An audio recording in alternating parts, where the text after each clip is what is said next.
Ridha Allah subhanahu wa ta'ala adalah salah satu dari sifat. Nabi SAW mengatakan, laisa lil mu'min ayyudhilla nafsahu. Mukmin itu jangan sampai menghinakan diri. Sejarah hamba yang Allah sebutkan dalam Al-Quran, di antara tujuan besarnya adalah agar menjadi pelajaran. Assalamualaikum warahmatullahi wabarakatuh. Innal hamdalillah nahmaduhu wa nasta'inuhu wa nastaghfiruh wa na'udzu billahi min shururi anfusina wa min sayyiati a'malina. May yahdihillahu fala mudilla lahu wa may yudlil fala hadiya lahu. أشهد أن لا إله إلا الله وحده لا شريك له وأشهد أن محمدا عبده ورسوله يا أيها الذين آمنوا اتقوا الله حق تقاته ولا تموتن إلا وأنتم مسلمون يا أيها الناس اتقوا ربكم الذي خلقكم من نفس واحدة وخلق منها زوجها وبث منهما رجالا كثيرا ونساء واتقوا الله الذي تساءلون به والأرحام إن الله كان عليكم رقيبا يا أيها الذين آمنوا اتقوا الله وقولوا قولا سديدا يصلح لكم أعمالكم ويغفر لكم ذنوبكم ومن يطع الله ورسوله فقد فاز فوزا عظيما أما بعد. Ma'asyiral hadirin jamaah a'azzakumullah, pembahasan kita pada Kitabut Tauhid di pembahasan yang pertama. Pada kitab ini didatangkan firman Allah Subhanahu wa taala yang di surat Adz-Dzariyat ayat ke-56, yaitu firman Allah Subhanahu wa taala, "Wa ma khalaqtul jinna wal insa illa liya'budun." Ayat ini perlu sama-sama kita perhatikan. Ayat ini dimulai dengan ma yang berarti tidak. Lalu kemudian di akhirnya dengan illa liya'budun. Di dalam ilmu bahasa maka ini namanya pembatasan, al-hasr atau al-qasr, pembatasan. Jadi kalau diterjemahkan, tidaklah aku ciptakan jin dan manusia melainkan tujuannya hanya, jadi ada hanyanya, hanya beribadah kepadaku saja. Dan ini ayat Allah Subhanahu wa taala sebutkan agar supaya kita belajar bagaimana kita menetapkan tujuan. Jadi dalam hidup itu harus punya tujuan. Jangan sampai kita hidup ini tidak punya tujuan. Di Allah Subhanahu wa taala secara tidak langsung hendak memberitahukan kepada kita dalam hidup harus ada tujuan. Jadi jangan seperti perkataan sebagian orang mengalir saja. Tidak, Anda harus punya tujuan. Kemana Anda hendak menuju? Harus punya goal. Goalnya apa? Tujuannya apa? Kemana kita mau mengarah? Maka oleh karena itu Allah Rabbul Alamin menciptakan manusia, dan kata-kata khalaqa, di sini ada kata khalaqtu yang berasal dari kata khalaqa. Para ulama jelaskan, apabila Allah Subhanahu wa taala menyebut kata khalaqa, maka di situ terjadi dua makna atau terkandung dua makna. Makna yang pertama adalah Allah menetapkan takdir. Jadi sebelum Allah Subhanahu wa taala mengeksekusi penciptaan, Allah telah tetapkan dulu. Allah telah mengetahuinya. Allah telah mencatatnya di Lauhil Mahfuz dan Allah menghendakinya. Jadi sudah ditetapkan itu semuanya. Lalu kemudian dieksekusi sesuai dengan apa yang telah Allah tetapkan. Itu kata-kata khalaqa. Jangan pernah kita membayangkan Allah menciptakan sesuatu, tiba-tiba tidak ada ilmu sebelumnya dari Allah Rabbul Alamin, tidak tercatat di Lauhil Mahfuz, tidak Allah kehendaki, lalu tiba-tiba Allah ciptakan. Itu tidak benar. Itu alur berfikir yang keliru dan salah. Tidak mungkin Allah Subhanahu wa taala menciptakan sesuatu tanpa ada ketetapan-ketetapan sebelumnya. Allah telah mengetahuinya, Allah telah mencatatnya di Lauhil Mahfuz, Allah telah menghendakinya, lalu kemudian Allah eksekusi semuanya itu sesuai dengan yang telah disebutkan tadi, sesuai dengan ilmunya, sesuai dengan apa yang telah Allah catat di Lauhil Mahfuz, sesuai dengan apa yang Allah kehendaki, tidak ada yang meleset sedikit pun. Itu kata khalaqa. Lalu kemudian al-jin wal-ins. Al-jin secara bahasa dari kata-kata janna yang berarti tersembunyi. Tersembunyi.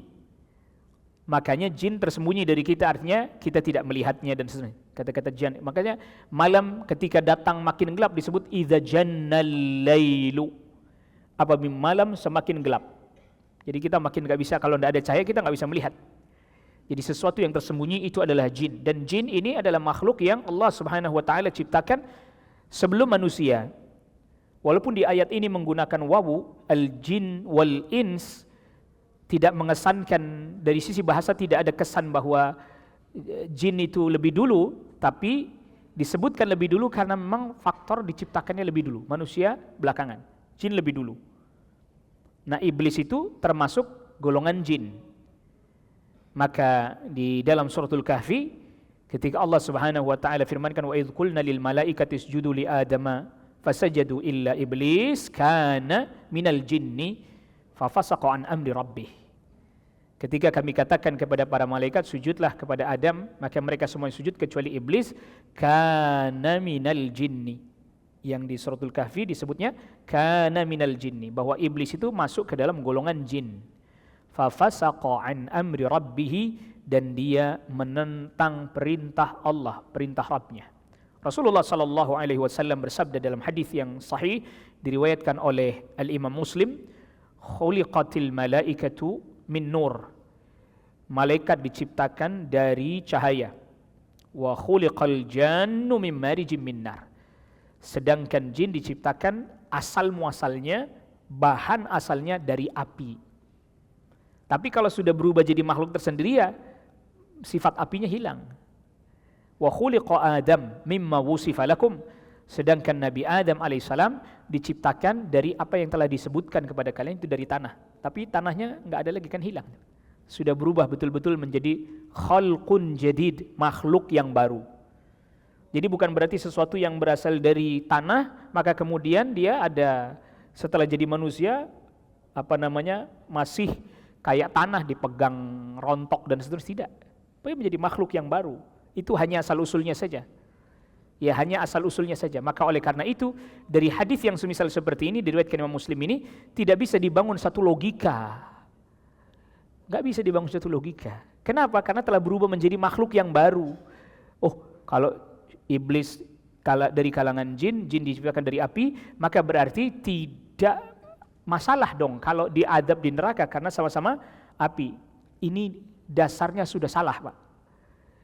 Apalagi alur berfikirnya, apalagi kesimpulannya. Ya, mohon maaf misalnya Anda makan apa? Anda makanan apa? Makanan misal makan daging, Pak. Keluar jadi kotoran, daging lagi? Tidak. Berubah, khalqun jadid. Jadi ini penting kita jelaskan kenapa? Karena banyak orang melakukan analisa logika tapi salah. Dari awalnya saja sudah salah. Premis awalnya sudah salah. Ya. Jadi Allah Subhanahu wa taala sebutkan di sini jin dan manusia. Dan kenapa Allah Subhanahu wa taala tidak menyebutkan malaikat? Di sini hanya disebut tidaklah aku ciptakan jin manusia melainkan untuk beribadah kepadaku. Kenapa Allah Subhanahu wa taala tidak sebutkan malaikat?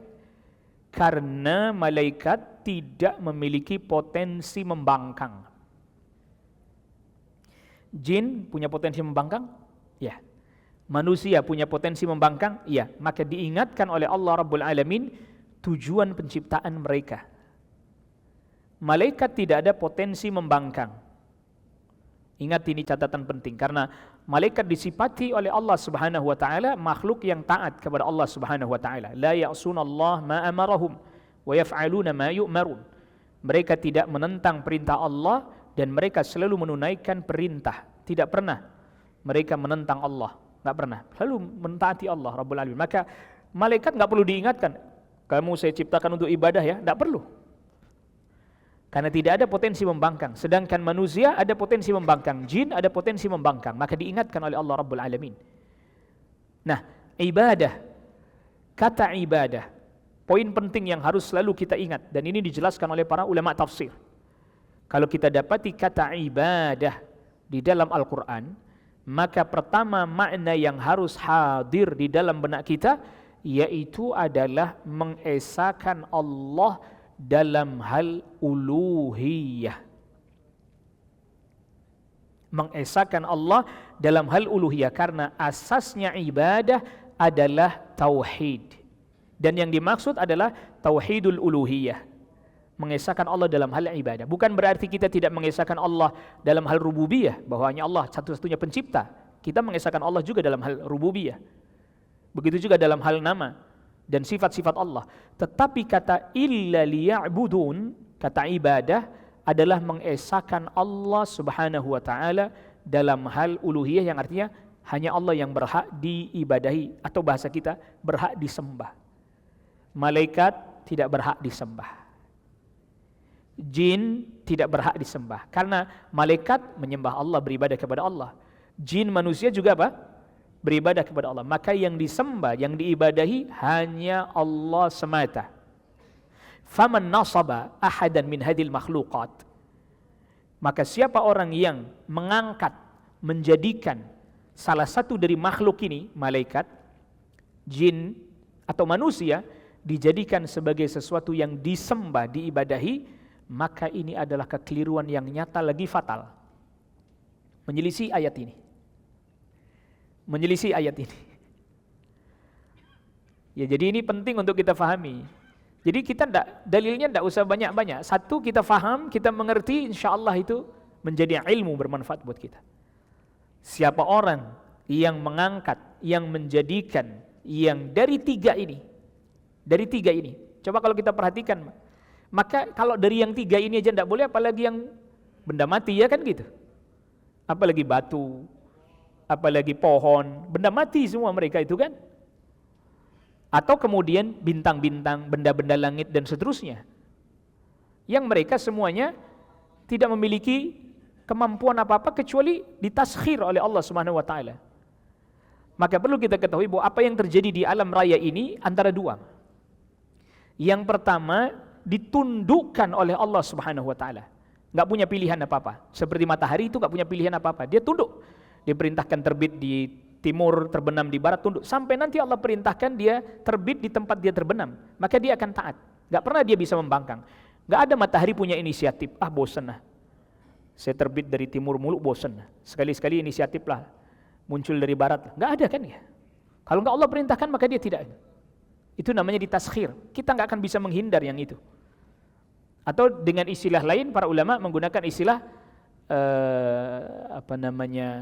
takdir al-kauni, ketetapan Allah di alam ini yang enggak bisa diganggu gugat.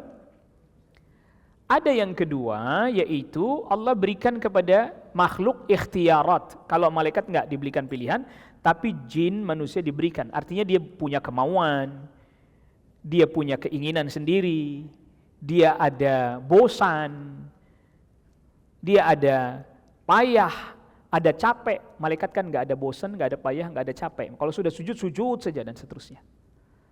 Nah, maka malaikat enggak diingatkan. Tapi kalau jin manusia, karena ada tadi kadang bosan, kadang kendor, kadang semangat, diingatkan ibadah tujuan utamanya. Nah, ayat ini didatangkan, tadi kita sudah katakan makna ibadah yang pertama kali harus difahami di sini adalah at-tauhid, mengesahkan Allah. Ini bukan berarti Allah Subhanahu wa taala butuh kepada makhluk, bukan. Bukan Allah butuh kepada makhluk, tetapi ini disebut dengan hikmah. Liya'budun, lam yang ada pada kata liya'budun menunjukkan hikmah. Ini sekaligus menjadi bukti bahwa Allah Subhanahu wa taala menciptakan segala sesuatu ini bukan main-main, bukan iseng-iseng, Pak. Rabbana ma khalaqta hadza batila.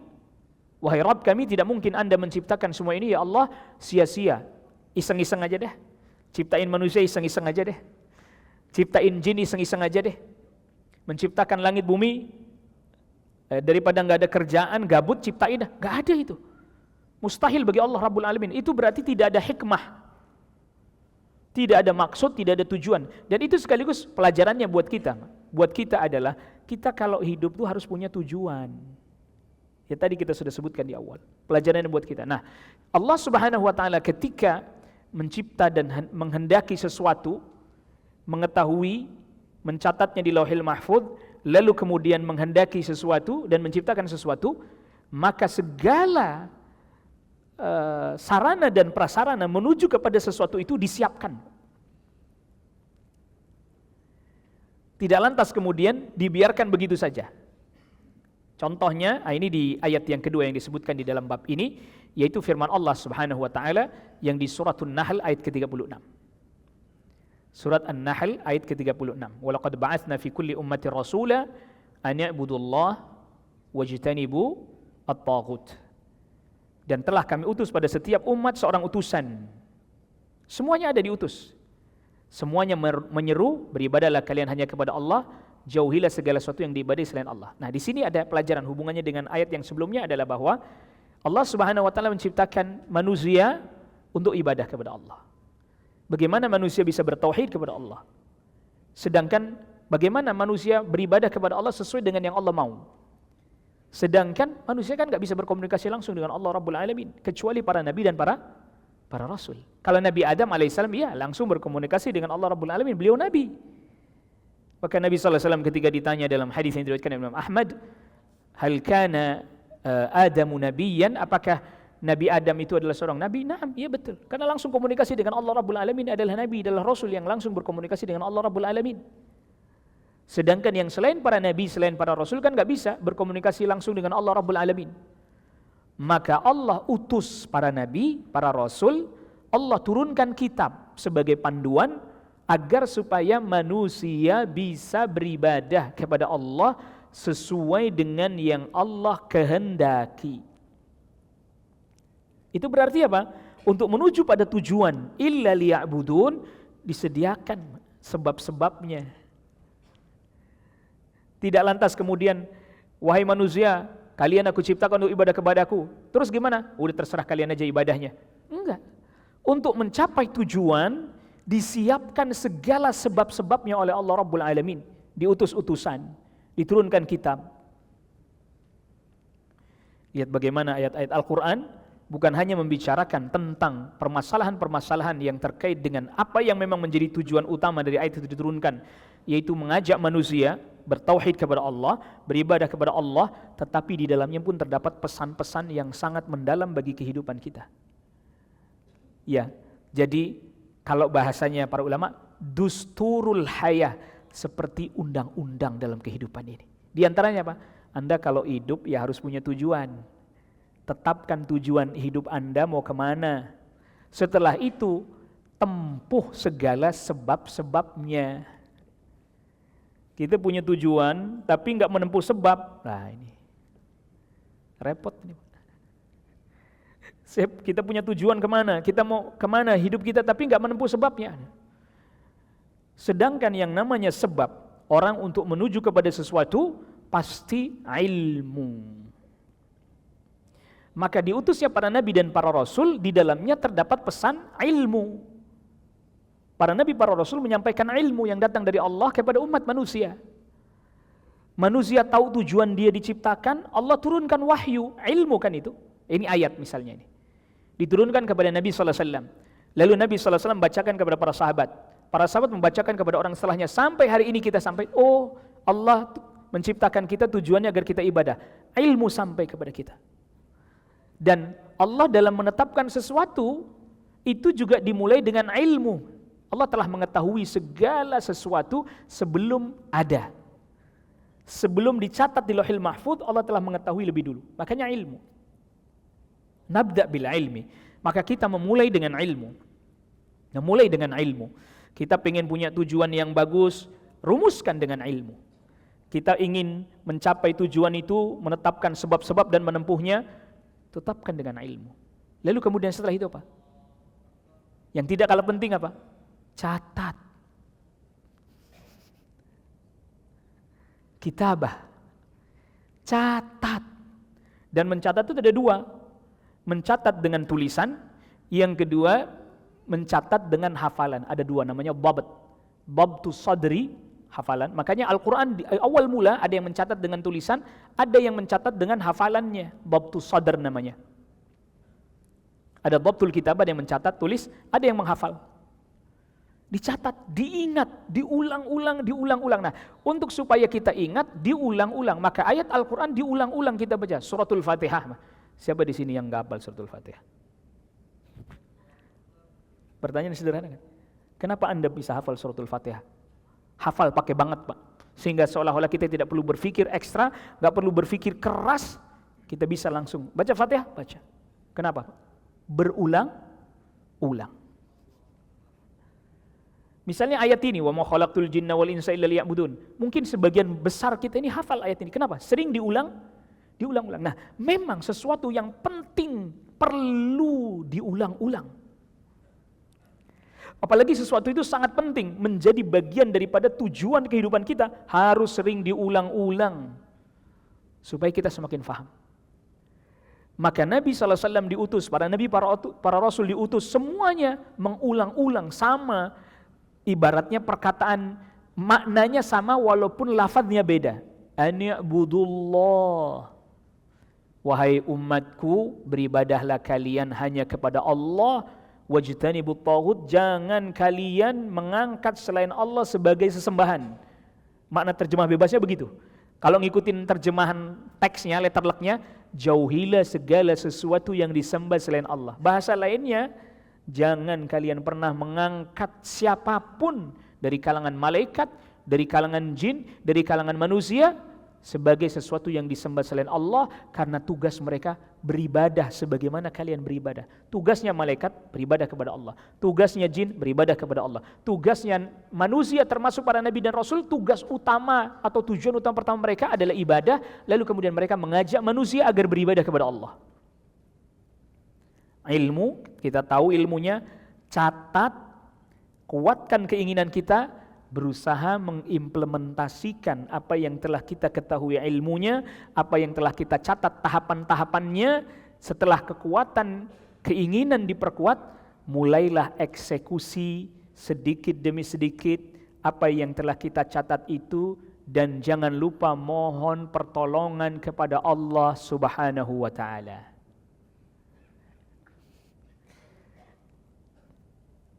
Siapa bilang Al-Quran tidak berbicara tentang hal itu? Mungkin Anda baca hal-hal seperti itu di buku-bukunya para motivator dan seterusnya. Dan Al-Quran melebihi dari buku-buku para motivator. Al-Quran melebihi perkataan para motivator. Karena Al-Quran adalah kalamu Rabbina Jalla fi'ulah. Karena Al-Quran adalah firman Allah yang pasti lebih tinggi. Kalau kata orang Medan, lebih paten, Pak. Ya, lebih paten. Kadang kita tuh terenyuh baca bukunya para motivator, baca terenyuh, hebat ya, bagus. Sedangkan Allah Rabbul Alamin telah menjelaskan itu tentu dengan bahasa yang tidak setegas itu. Makanya butuh penjelasan. Maka Allah Rabbul Alamin ketika menjadikan tujuan manusia agar beribadah, enggak dibiarin begitu saja. Udah terserahlah Anda beribadahnya dengan cara Anda masing-masing, dengan apa yang Anda mau, dengan apa yang Anda suka. Tidak, diutus para nabi dan para rasul mengingatkan tujuan. Ani'budullah itu berarti mengingatkan tujuan. Ingat, tujuannya beribadah kepada Allah ya. Tetapi juga menjelaskan cara. Jadi secara garis besar para nabi, para rasul tugasnya mengingatkan tujuan kita diciptakan. Yang kedua, menjelaskan bagaimana cara kita mencapai tujuan itu. Maka diberitahukan mana yang diperintahkan, kan untuk menuju pada ibadah kan ya. Diberitahukan mana yang dilarang, mana yang boleh, mana yang tidak boleh, mana yang halal, mana yang haram, plus penunjang-penunjangnya. Maka yang di surat An-Nahl ayat ke-36 ini yang disebutkan tujuan utamanya diingatkan oleh para nabi dan rasul. Tetapi nanti ayat-ayat Al-Quran menjelaskan yang lain. Apa yang diperintahkan agar kita kerjakan, kan menuju ibadah. Apa yang dilarang, itu bentuk ibadah juga. Termasuk juga penunjang-penunjangnya, mencari rizki yang halal, agar supaya bisa beribadah kepada Allah dengan baik. Itu dijelaskan. Ya ayuhan nas, kulu mimma fil ardi halalan tayyiba, Wahai manusia, makanlah apa yang ada di bumi yang halal lagi thayyib. Itu kan penunjang-penunjangnya. Dijelaskan penunjang-penunjangnya juga.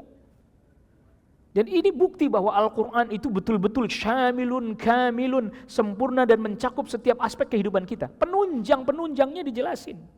Tujuannya apa, lalu kemudian apa saja yang harus dikerjakan, apa saja yang harus ditinggalkan, lalu kemudian penunjangnya apa saja, jelaskan semuanya. Makanya beribadah kepada Allah, jauhi beribadah kepada selain Allah. Karena itu lawannya berarti. Berarti yang diperintah ini, yang dilarang ini. Tauhid diperintahkan, syirik dilarang. Nah, bedanya, ada bedanya. Kalau perintah Allah yang seperti ini namanya amrun syar'iyyun, perintah syar'i. Kalau perintah Allah kepada matahari terbit di timur, terbenam di barat, itu namanya amrun kauniyun. Perintah kauni. Pasti nggak bakal mengelak itu. Matahari tidak bisa, nggak mau, saya mau, nggak bisa. Tapi kalau amrun syar'i, ada orang yang diberikan oleh Allah pertolongan bisa mengerjakan, ada yang tidak.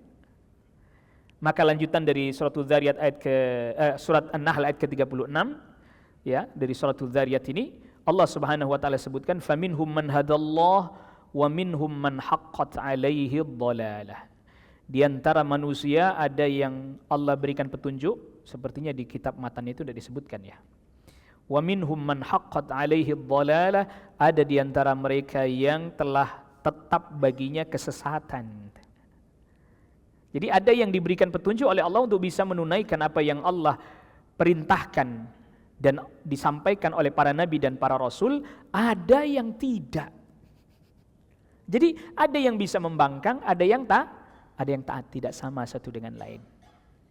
Berbeda dengan perintah kauni tadi, amrun kauni. Kalau amrun kauni nggak ada yang bisa membangkang, Pak.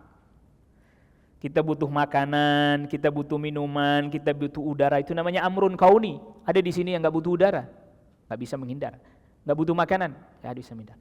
Tapi kalau amrun syar'i, memang Allah berikan, ada yang diberikan hidayah, mau menerima dan mengamalkannya, ada yang membangkang, itu pun ketentuan Allah. Makanya dalam amrun syar'i itu enggak semuanya mau. Kalau amrun syar'i, tapi kalau amrun kauni, mau enggak mau. Anda enggak mau tidur, terpaksa pasti Anda bakal ketiduran. Oh, saya tidak mau tidur, saya enggak mau tidur, tetap aja satu saat Anda akan ketiduran. Makanya bahasa Arabnya ketiduran apa? Ghalabahun naum. Artinya apa kalau terjemahkan dalam bahasa kita? Dikalahkan oleh tidur, Pak. Bahasa Arabnya ketiduran tuh ghalabahun naum. Dia dikalahi nama tidur, dikalahi nama ngantuk. Tuh, jadi kita mengantuk aja kalah ya. Gimana lawan yang lain gitu.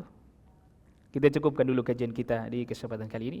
Wassallallahu ala nabiyina Muhammadin wa alihi washabbihi wasallama tasliman katsira. Subhanakallahumma bihamdik, asyhadu an la ilaha illa anta astaghfiruka wa atubu ilaik. Assalamualaikum warahmatullahi wabarakatuh.